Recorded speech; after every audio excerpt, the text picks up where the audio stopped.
ಪಾವಗಡ ತಾಲೂಕಿನ ಜನತೆಗೆ ರೈಲಲ್ಲಿ ಓಡೋದು ಕನಸಿನ ಮಾತಾಗಿದೆ. ತುಮಕೂರು ರಾಯದುರ್ಗದ ರೈಲು ಮಾರ್ಗ ಕಳೆದ 5 ವರ್ಷಗಳಿಂದ ಕುಂಟುತ್ತಾ ಸಾಗುತ್ತಿದೆ. ಇನ್ನು ರಾಯದುರ್ಗದಿಂದ ಕಲ್ಯಾಣದುರ್ಗ, ಕಂಬದೂರು, ಪಾವಗಡದವರೆಗೂ ಈ ಒಂದು ರೈಲು ಮಾರ್ಗ ಪ್ರಾರಂಭ ಆಗಿದೆ. ಸದ್ಯ ಕೇರಂಪುರ ಗ್ರಾಮದಲ್ಲಿ ರೈಲ್ವೆ ನಿಲ್ದಾಣವೂ ಸಹ ಪ್ರಾರಂಭ ಆಗಿದೆ. ರೈಲ್ವೆ ಆಂಧ್ರದ ಕಲ್ಯಾಣದುರ್ಗ ತಾಲೂಕಿನ ಕದಿರದೇವರಪಲ್ಲಿಯಿಂದ ಈಗಾಗಲೇ ರಾಯದುರ್ಗ, ಬಳ್ಳಾರಿ, ಗುಂತಕಲ್ಲು ಮಾರ್ಗದಿಂದ ತಿರುಪತಿಗೆ ರೈಲು ಓಡಾಡ್ತಾ ಇದೆ. ಆದರೆ ನಮ್ಮ ಪಾವಗಡ ತಾಲೂಕಿನ ಜನತೆ ತಿರುಪತಿಗೆ ಹೋಗಬೇಕಂದ್ರೆ ಆಂಧ್ರದ ಕದಿರದೇವರಪಲ್ಲಿಯಿಂದ ಹೋಗಬೇಕಾದಂಥ ಅನಿವಾರ್ಯತೆ ಇದೆ. ಸದ್ಯ ಈ ಒಂದು ಕೇರಾಂಪುರದ ಗ್ರಾಮದ ಬಳಿ ನಿರ್ಮಾಣವಾಗಿರುವ ಈ ಒಂದು ರೈಲ್ವೆ ನಿಲ್ದಾಣದಲ್ಲಿ ಪ್ರಾರಂಭಿಸಿ ರೈಲನ್ನು ಓಡಿಸಲು ಅಂದರೆ ರೈಲು ಪ್ರಯಾಣಿಸಲು ಅವಕಾಶ ಮಾಡಿಕೊಡಬೇಕೆಂದು ತಾಲೂಕಿನ ಜನತೆ ಒತ್ತಾಯಿಸುತ್ತಿದ್ದಾರೆ. ನಮ್ಮ ತುಮಕೂರಿನ ಸಂಸದರಾದ ಸೋಮಣ್ಣವರು ರೈಲ್ವೆ ಖಾತೆಯ ಸಹಾಯಕ ಸಚಿವರಾಗಿದ್ದಾರೆ ಕೇಂದ್ರದಲ್ಲಿ. ಅವರು ಸಹ ಒತ್ತಡ ತಂದು ಈ ಒಂದು ಕೇರಂಪುರ ಗ್ರಾಮದವರೆಗೂ ರೈಲನ್ನು ಓಡಿಸಬೇಕೆಂದು ತಾಲೂಕಿನ ಜನತೆ ಒತ್ತಾಯಿಸುತ್ತಿದ್ದು, ಇನ್ನು ಇದೇ ವೇಳೆ ರೈಲ್ವೆ ಇಲಾಖೆ ಒಂದು ದೊಡ್ಡ ಎಡವಟ್ಟನ್ನು ಮಾಡಿದೆ.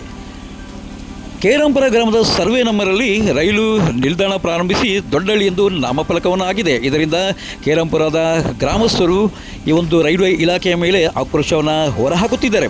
ಕೇರಂಪುರ ಹೇಳಿ ಕೇಳಿ ಸಾಕ್ಷರ ಗ್ರಾಮ, ಇಡೀ ಜಿಲ್ಲೆಯಲ್ಲಿ ಪ್ರಸಿದ್ಧಿಯಾದಂಥ ಗ್ರಾಮ. ಈ ಒಂದು ಗ್ರಾಮದಲ್ಲಿ ಹನುಮನ ಬೆಟ್ಟ, ನವಿಲುಧಾಮ ಇದ್ದು ಅನೇಕ ಪ್ರಶಸ್ತಿಗಳನ್ನು ಪಡೆದುಕೊಂಡಂಥ ಇಂಥ ಗ್ರಾಮದ ಹೆಸರನ್ನು ರೈಲ್ವೆ ನಿಲ್ದಾಣಕ್ಕೆ ಇಡಬೇಕೆಂದು ಗ್ರಾಮದ ಮುಖಂಡ ಆನಂದ್ ಒತ್ತಾಯಿಸುತ್ತಿದ್ದಾರೆ. ಆನಂದ್ ಅಂತ ನಾವು ಕೇರಂಪುರ ಗ್ರಾಮದ ಮುಖಂಡರು.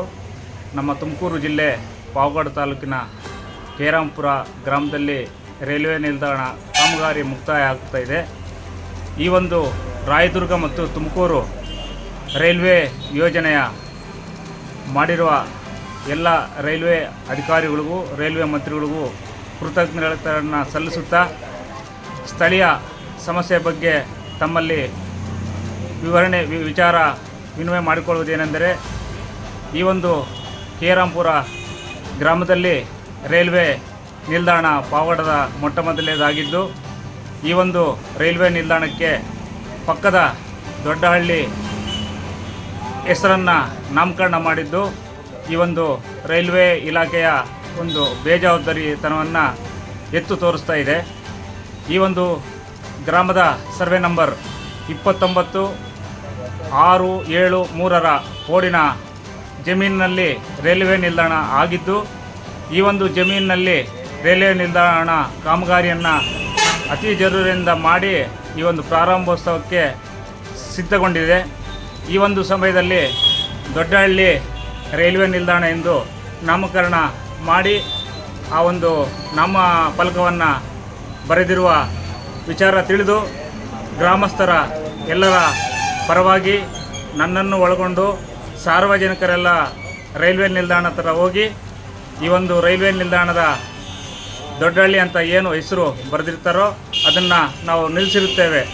ದಯವಿಟ್ಟು ನಮ್ಮ ಕೇರಂಪುರ ಗ್ರಾಮದ ಜನರ ಎಲ್ಲರ ಪರವಾಗಿ ಮಾನ್ಯ ರೈಲ್ವೆ ಮಂತ್ರಿಯಲ್ಲಿ ಮನವಿ ಮಾಡುವುದೇನೆಂದರೆ, ಈ ಒಂದು ಗ್ರಾಮಕ್ಕೆ ರೈಲ್ವೆ ಕೇರಂಪುರ ರೈಲ್ವೆ ನಿಲ್ದಾಣ ಅಂತಲೇ ನಾಮಕರಣ ಮಾಡಿ ನಮ್ಮ ಊರಿಗೆ ಒಂದು ನ್ಯಾಯವನ್ನು ದೊರಕಿಸ್ಕೊಡ್ಬೇಕು ಅಂತ ಈ ಒಂದು ಸಮಯದಲ್ಲಿ ಎಲ್ಲರ ಮುಖಾಂತರ, ತಾಲೂಕಿನ ಮುಖಾಂತರ ತಮಗೆ ಮನವಿಯನ್ನು ಸಲ್ಲಿಸುತ್ತಾ ಇಲಾಖೆಗೆ ಸಂಬಂಧಿಸಿದ ವಿಚಾರವನ್ನು ತಾವು ಗಮನಹರಿಸಿ ನಿಮ್ಮ ಒಂದು ಸಹಾಯದಿಂದ ನಮ್ಮ ಗ್ರಾಮಕ್ಕೆ ಕೇರಂಪುರ ರೈಲ್ವೆ ನಿಲ್ದಾಣ ಎಂದು ನಾಮಕರಣಗೊಳಿಸಲು ಸವಿನಯವಾಗಿ ಪ್ರಾರ್ಥನೆಯನ್ನು ಮಾಡಿಕೊಳ್ತಿದ್ದೇನೆ. ಇನ್ನು ಕೇರಂಪುರ ಗ್ರಾಮದ ಬಳಿ ನಿರ್ಮಾಣವಾಗುತ್ತಿರುವ ರೈಲ್ವೆ ನಿಲ್ದಾಣದ ಕಾಮಗಾರಿಗಳು ಇನ್ನೊಂದು ತಿಂಗಳಲ್ಲಿ ಸಂಪೂರ್ಣವಾಗಲಿದ್ದು, ನಂತರ ರೈಲು ಪ್ರಯಾಣಿಸಲು ಅವಕಾಶ ನೀಡಬಹುದಾಗಿದೆ ಎಂದು ಹಾಜರಿದ್ದ ರೈಲ್ವೆ ಸಿಬ್ಬಂದಿ ಪಾವಗಡ ನ್ಯೂಸ್ಗೆ ಮಾಹಿತಿಯನ್ನು ಹಂಚಿಕೊಂಡಿದ್ದಾರೆ. ಬನ್ನಿ ಹಾಗಾದರೆ ಅವ್ರು ಏನು ಹೇಳಿದ್ದಾರೆ ಅನ್ನೋದನ್ನು ನಾವೀಗ ಕೇಳೋಣ. सर, आपका नाम क्या है? ओके, ये स्टेशन का काम कभी जा रहा है? काम हाँ, तो हमारे पास जो न्यूज़ है, नोटिफिकेशन जितना तक है, हाँ, मतलब ट्रैक का कुछ प्रॉब्लम है, इसलिए ट्रेन अभी तक मतलब गोदाली तक नहीं आ रहा है. हाँ, अभी तो पिछला वाला स्टेशन है ना कलीदरपल्ली, हाँ, उधर तक सर आ आ रहा है. ओके, नो 6 मंथ बैक में अभी ट्रायल हो गया है यहाँ तक. हाँ, ट्रायल हो गया. but the thing is that the Track department has not given the permission to run the train from Kadidavar Kadridavar to Godali. here. That's the Okay. reason. Okay. So the station work भी पूरा Everything is done. everything है. But we are waiting for the train. Okay अभी कितना दिन पड़ रहा है station प्रारंभ के लिए लगभग 1 month में ready. रेडी हो गया है okay We are just waiting for the department from engineering department permission. That they will give permission from Kadidavarpalli to Dodali. Okay okay thank you very much right ಇಷ್ಟು ಬೇಗ ಕೇರಂಪುರ ಗ್ರಾಮದ railway ನಿಲ್ದಾಣವನ್ನು ಪ್ರಾರಂಭಿಸಿ ಪಾವಗಡ ತಾಲೂಕಿನ ಜನತೆ ರೈಲಲ್ಲಿ ಓಡಾಡಲು ಅವಕಾಶ ಮಾಡಿಕೊಡ್ತಾರೆ ಕೇಂದ್ರ ಸಹಾಯಕ ಸಚಿವರಾದ ಸೋಮಣ್ಣನವರು. ನಾವು ನೀವೆಲ್ಲ ಕಾದು ನೋಡೋಣ.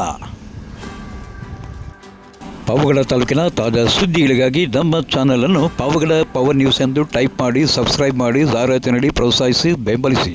ನಾನು ನಿಮ್ಮ ಸತ್ಯ ಲೋಕೇಶ್, ಸಂಪಾದಕರು ಪಾವಗಡ ಪವರ್ ನ್ಯೂಸ್.